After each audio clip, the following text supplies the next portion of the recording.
On June 22, 1944, four Soviet fronts launched Operation Bagration across a 450-mile arc of Belarusian forest and marsh. This wasn't a gamble. It was the northern jaw of a trap, engineered by Marshal Georgy Zhukov and the Soviet High Command to stretch German reserves until they shattered. Within 72 hours, panzer divisions earmarked for Army Group North Ukraine received frantic orders to redeploy north, racing to stem the hemorrhage around Minsk and Vitebsk. 18 armored and mechanized divisions had already been stripped from Army Groups North and Center in previous months. A third of Army Group Center's artillery, half its tank destroyers, and 88% of its tanks had shifted southward by early summer. What remained was a skeleton force, just 580 tanks, tank destroyers, and assault guns stretched across hundreds of kilometers of front. The Germans were moving exactly as Zhukov intended. 3 weeks later, 250 miles to the south in western Ukraine, Marshal Ivan Konev's 1st Ukrainian Front stood poised to spring the southern jaw. His 7 rifle armies, 3 tank armies, and 2 cavalry mechanized groups outnumbered General Joseph Harp's Army Group, North Ukraine, 2-1 in armor and 4-1 in aircraft.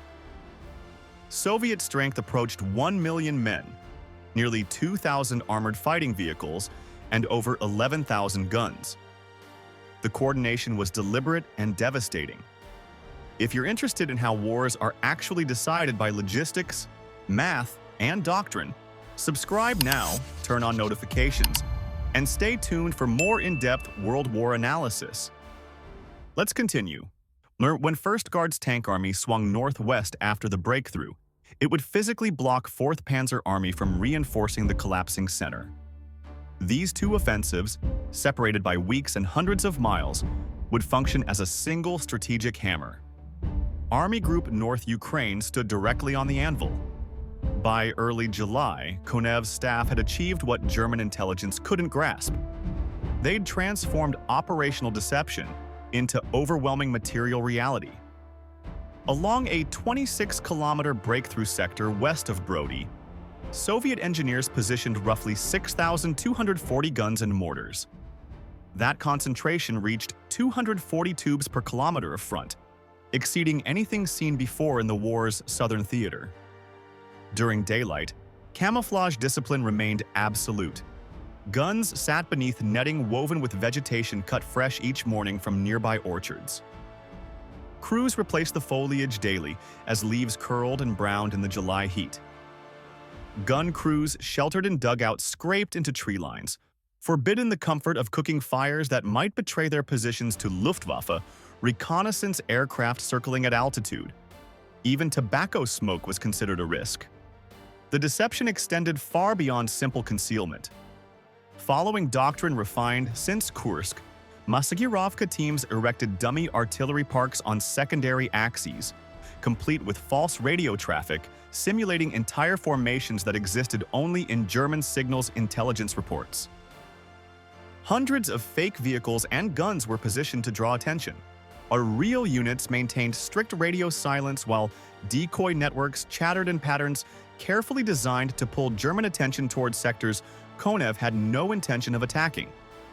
When Luftwaffe photo interpreters studied their reconnaissance prints, they saw concentrations, but in the wrong places and at the wrong scale. Fremde Heere Ost, German intelligence, had detected Soviet buildup near Lviv. Reports noted increased rail traffic, troop movements, and engineering preparations along the front. But assessments consistently underestimated both the scale and precise location of Konev's main effort. This pattern had plagued German intelligence since Kursk, where they'd believed 1,500 Soviet tanks waited in reserve when the actual number exceeded 5,000, where they'd missed roughly 1 million men entirely. Across the lines, General Harp commanded an army group stretched beyond sustainable limits. His divisions held frontages that doctrine deemed acceptable only in quiet sectors. The panzer reserves that might have provided operational depth were gone, locked in desperate combat 400 kilometers north, where Bagration's exploitation forces had shattered Army Group Center completely. When Soviet artillery officers synchronized their watches on the night of July 12th, the disparity was already decisive. Harp's depleted divisions faced not merely superior numbers, but a concentration of firepower without precedent in the war's southern theater, and they remained fatally unaware of what dawn would bring. Among the formations awaiting Konev's assault was the 14th Waffen Grenadier Division of the SS, a roughly 11,000 Ukrainian volunteers deployed within 13th Army Corps, exactly where Soviet planning had concentrated its main effort. These men had joined for reasons as tangled as the war itself. Recruited in spring 1943 from Galicia, they carried memories of the first Soviet occupation, the deportations between 1939 and 1941, the executions in forests and basements, the systematic erasure of anything resembling Ukrainian national identity. Post-war testimonies would repeatedly stress a single, overwhelming motive: to fight Bolshevism, to prevent the Red Army's return at any cost. Some framed it in religious terms, a struggle against godless communism. Others saw the division as something more, a nucleus for future Ukrainian statehood, however unlikely German promises had proven. But ideology couldn't substitute for experience.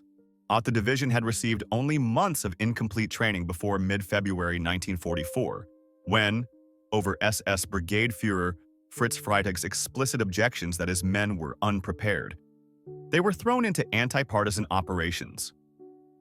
That small unit warfare, hunting men through winter timber, bore no resemblance to what they now faced: high-intensity positional combat against the full weight of Soviet industrial warfare. They lacked their full establishment of heavy weapons.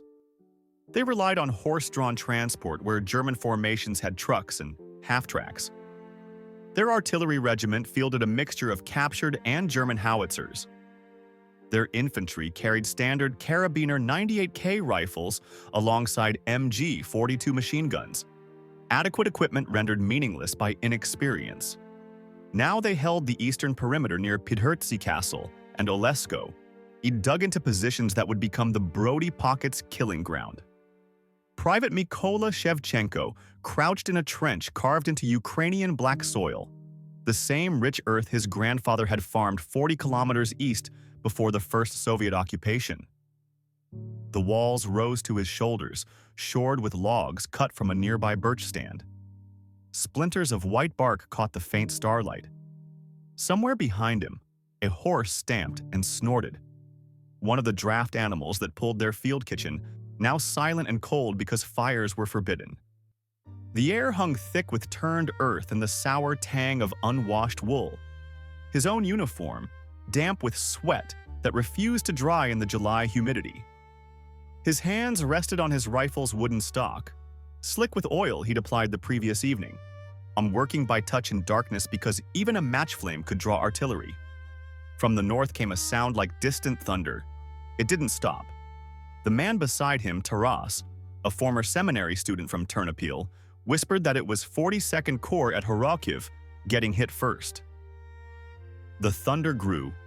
It rolled across the horizon in waves that merged into continuous vibration. Mykola felt through his boot soles and the packed earth beneath him. The stars seemed to tremble. This was different from anything he'd experienced. The sound of a factory operating at full capacity, machines producing death in quantities that defied understanding. He thought of steel mills he'd seen in photographs, blast furnaces, rivers of molten metal. The northern horizon glowed orange now, a false dawn pulsing with each salvo. Taras was crossing himself. Mykola's throat had gone dry. He reached for his canteen and found it empty. He'd drunk the last 3 hours earlier, and supply wagons weren't due until afternoon, if afternoon came. At 0400 hours on July 13th, the northern assault opened near Horokhiv against 42nd Army Corps. Soviet 13th Army punched through German lines with devastating speed.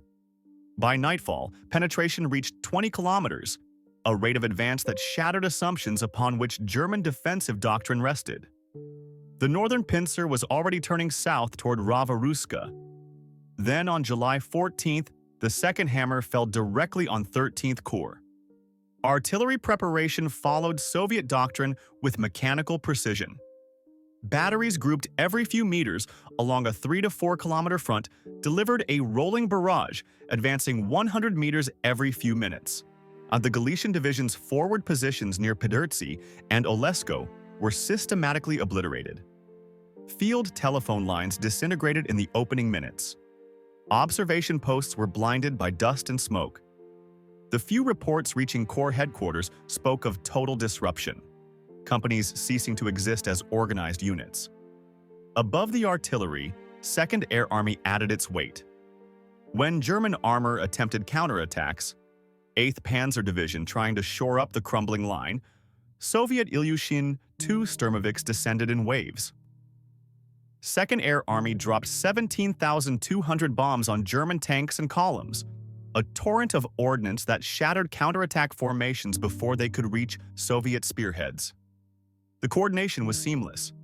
Artillery preparation, infantry assault, armor exploitation, air interdiction.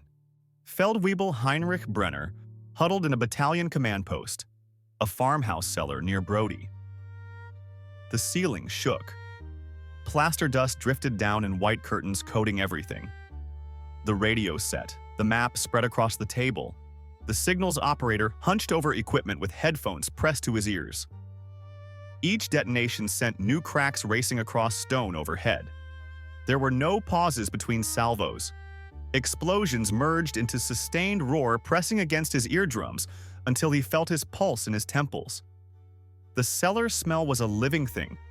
Kerosene from the lantern, chemical bite of radio batteries, staleness of air breathed by too many men in too small a space. Underneath it all, the iron scent of blood. Grenadier Muller sat in the corner with a field dressing wrapped around his left arm, already soaked through to brownish red. The signals operator shouted that he couldn't raise regiment. Through the narrow cellar window, Heinrich could see a slice of the world above. Smoke. A wall of brown-gray smoke blotting out July's sun, turning noon into twilight.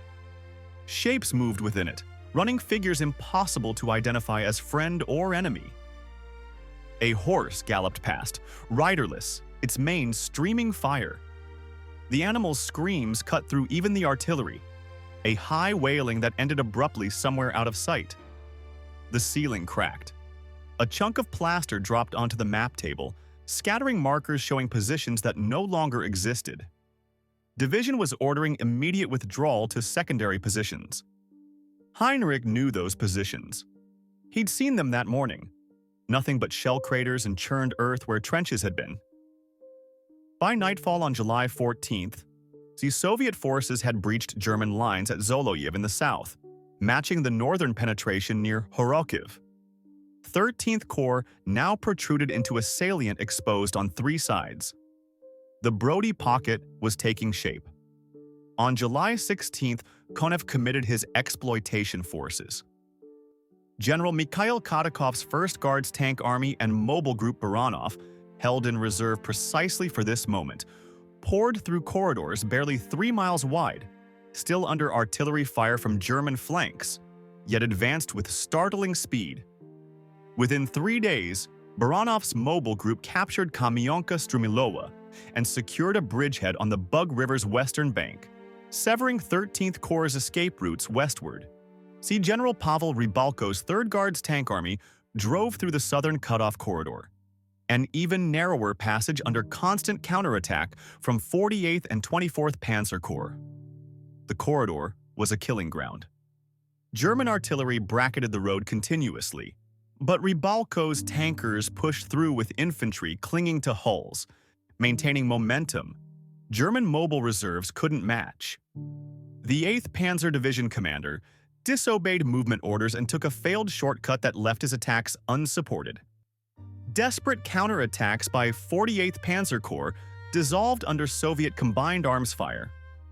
By July 18th, Soviet spearheads from both pincers met near Busk, completing encirclement. The breach in Army Group North Ukraine's front measured 200 kilometers wide. 45,000 men of 13th Corps were trapped around Brody, but the pocket was sealed. Private Taras Kovalenko moved through absolute darkness under the pines, one hand trailing along rough bark while the other clutched his rifle. He'd lost his unit in the afternoon chaos. The last he'd seen of Corporal Hrihori was a silhouette disappearing into smoke as another salvo landed. Now he walked alone through forest that seemed to breathe around him, each wind gust stirring branches that sounded like whispers in an unknown language. His boots sank into pine needles that muffled his footsteps, but released sharp, resinous smell with each step, clean and almost pleasant against the background stench of cordite. His canteen was empty. His throat burned. He'd found a stream earlier, but the water tasted chemical and wrong, runoff from artillery, perhaps. He'd spat it out and kept walking. Somewhere ahead, on a branch snapped. Voices, low, speaking in quick bursts. Russian. He pressed himself against the nearest tree, feeling bark dig into his shoulder blade. A flashlight beam swept through trees, cutting a yellow tunnel through darkness that passed 3 meters to his left. He stopped breathing. The light moved on. Footsteps receded. Taras didn't move for what felt like hours. When he finally breathed again, the air tasted of pine sap, and his own fear, a metallic tang at the back of his tongue. He resumed walking. West. Always west. But the forest was endless, and somewhere behind him, tank engines growled. Inside the pocket, space itself became a weapon. 45,000 men compressed into a shrinking perimeter, measured first in kilometers, then in meters. On the SS Galician Division and remnants of 13th Corps found themselves packed into an area barely 20 kilometers across by July 16th. German positions collapsing inward as Soviet pincers tightened from north and south. Each kilometer lost meant more men crowded into less ground, more targets for artillery that never stopped. The bombardment intensified with arithmetic precision. Soviet gunners no longer needed to search for targets. Everything inside the pocket was a target. Shells fell in patterns, walking back and forth across assembly areas and crossroads. Second Air Army flew sortie after sortie, Sturmoviks dropping bombs on columns that had nowhere to hide. Dust clouds from explosions merged into permanent haze, hanging over the pocket like a funeral shroud. Supply lines existed only in memory. Ammunition dwindled hourly. Artillery batteries rationed shells to a handful per gun per day. Infantry counted bullets. By July 18th, the pocket measured perhaps 15 kilometers at its widest. German radio transmissions grew desperate, requests for relief meeting silence or promises that never materialized. Sanitator Karl Weiss pushed open the shattered door of a ruined church in Brody. The smell hit first. Wet, heavy sweetness, overlaid with ammonia and copper-bright scent of blood exposed to air. It coated his throat before he'd taken 3 steps. What had been sanctuary was now charnel house. Men lay on pews, on floors, against walls. Some moved, most didn't. Morning light filtered through artillery holes in the roof, casting bright shafts through clouds of flies thick enough to cast shadows. His boots stuck to the floor with each step. Stones scrubbed clean 100 years ago by faithful parishioners, now covered in a film he refused to identify. A young soldier with shredded legs and tallow-colored skin whispered for water. Karl held his canteen to cracked lips. The canteen was nearly empty. There was no more.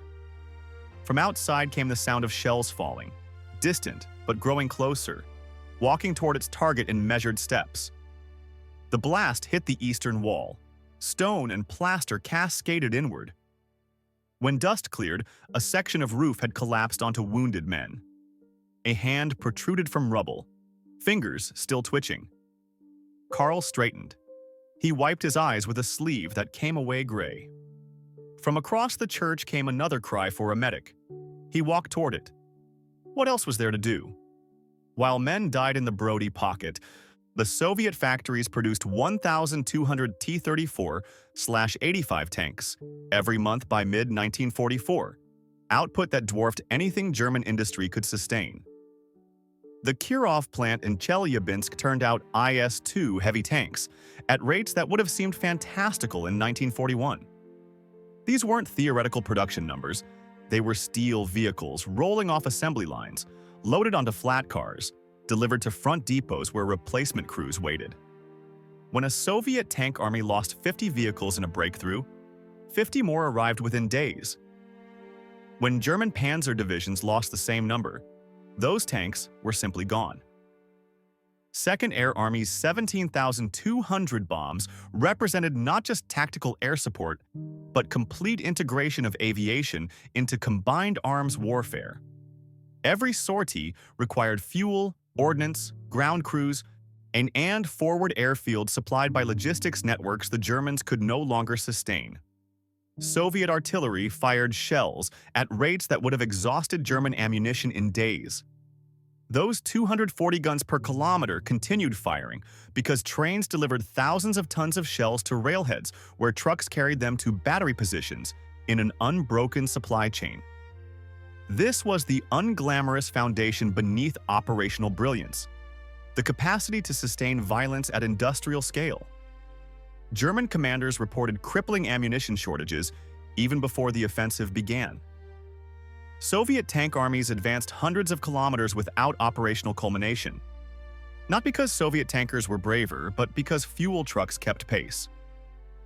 The Red Army had solved the arithmetic of modern war. By July 19th, the 13th Army Corps had been encircled for 3 days.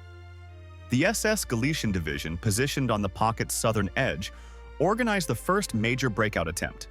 They formed battle groups from shattered companies, assembled remaining transport, horse-drawn wagons loaded with wounded, and aimed for the narrow corridor southwest toward Zolochiv.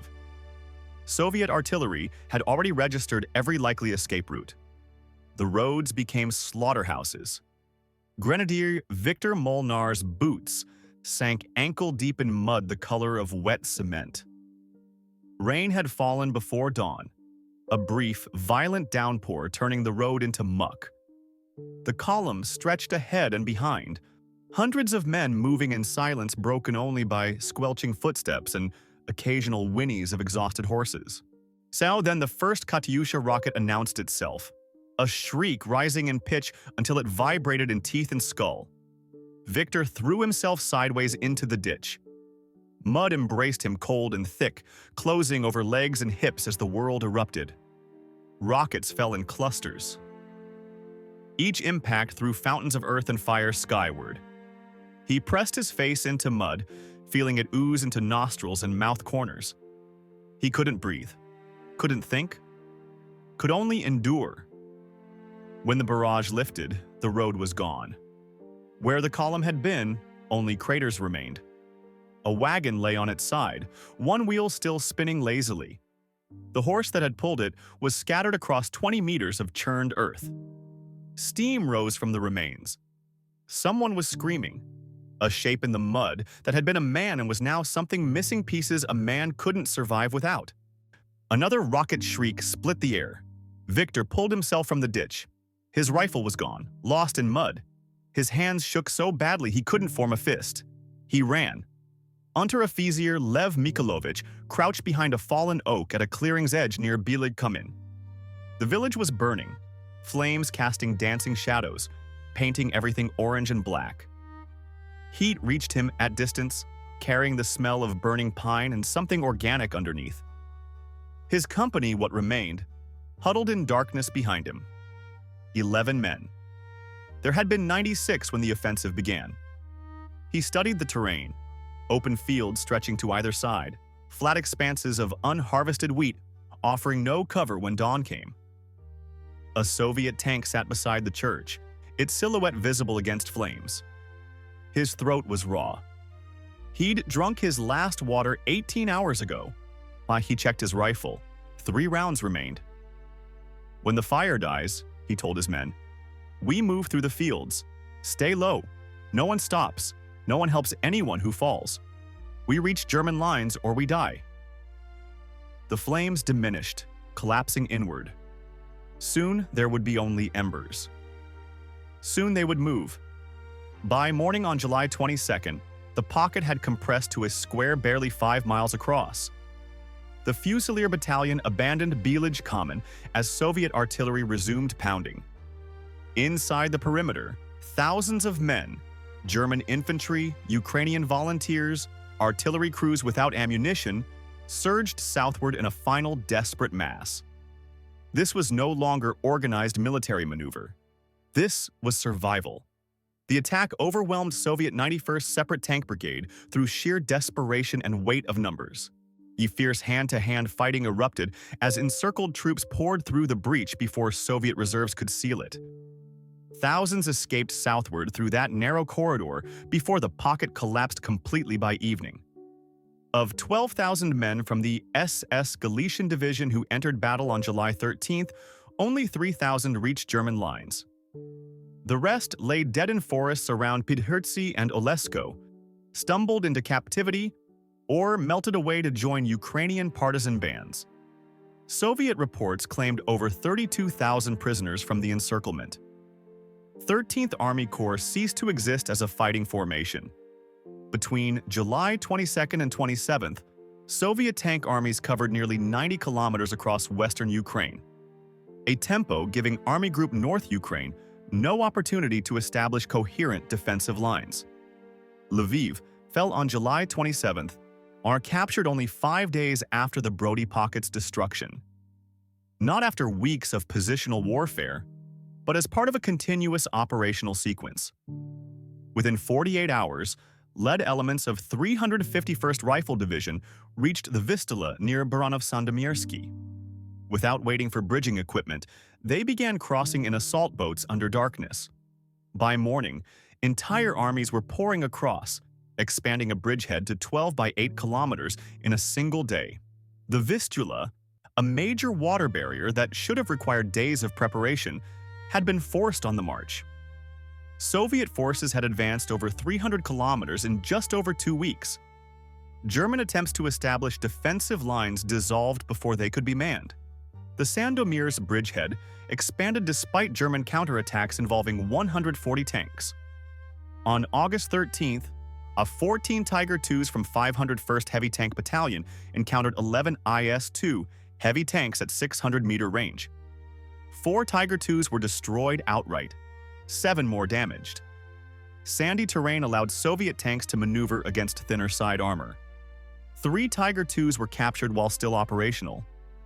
Panzerschütze Werner Hoffmann sat in his disabled Tiger II as smoke seeped through hull seams. The transmission was gone. Emergency lighting cast red glow across the interior. The hatch above his position was jammed, bent by the impact that killed the tank. The loader scrambled past, boot heel scraping his head. Then he was alone in red-lit darkness with smoke filling his lungs. Through the cracked vision slit, a Soviet tank was traversing its gun toward him. The engine compartment was on fire. Flames were spreading forward. He could feel heat through floor plates. He tried the hatch one more time. It didn't move. Army Group North Ukraine reported 136,000 casualties between July 11th and late August. 55,000 killed, missing, and captured. Another 81,000 wounded. 520 armored fighting vehicles destroyed. 13th Corps alone accounted for 25,000 dead and 17,000 captured. Survivors remembered bombardments so intense that men committed suicide rather than endure another hour under the guns. Combined with Bagration's destruction of Army Group Center, over 500,000 German casualties, the summer 1944 campaign represented irreversible Wehrmacht collapse. Over 600,000 German casualties in 8 weeks, 62 divisions destroyed or rendered combat ineffective. The devastation was planned. Yenistavka directives in late May coordinated 2 massive offensives across a front stretching from the Baltic to the Carpathians. The interval between them was calculated precisely, long enough for Bagration to draw German reserves northward, short enough to prevent redeployment before Konev attacked.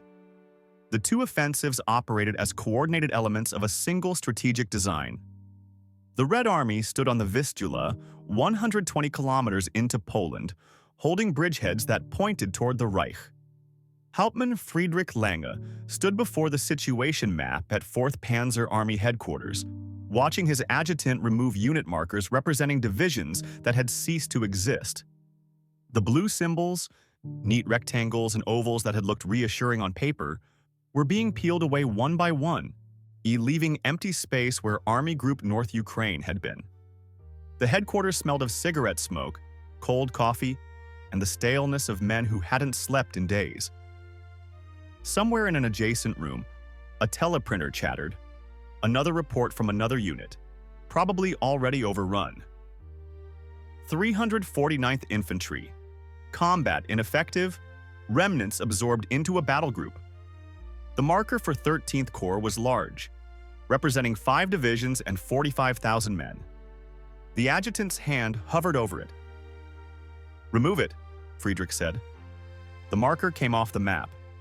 The adjutant set it beside the others, a pile of cardboard symbols that together represented the deaths or capture of tens of thousands of soldiers. A signals officer appeared. Field Marshal Model had assumed command. Orders would follow. Friedrich turned back to the map. The red arrows indicating Soviet advances dominated the board, pointing west, always west. "What forces do we have between here and the Vistula?" he asked quietly. Silence stretched for 15 seconds. Rear area security battalions, a signals regiment, 300 replacement troops awaiting assignment to units that no longer exist. In the distance, faint enough it might have been imagination, came the rumble of artillery. The column of prisoners stretched for kilometers. Mikola walked with them, boots worn through at the sole. He hadn't eaten in 3 days. Guards walked alongside, young Soviets in clean uniforms. Somewhere behind, a man fell. The thud, the shouting, a single shot. The column kept moving. No one looked back. July heat shimmered off the road. His cracked lips were bleeding. He wasn't Mykola Shevchenko anymore, or he was a statistic, one of 32,000 captured. The line shuffled forward. The guards shouted. The sun burned overhead. And somewhere to the west, beyond the horizon, the guns were still firing. If you enjoyed this story, hit subscribe for more World War II historical deep dives every week. Thanks for watching.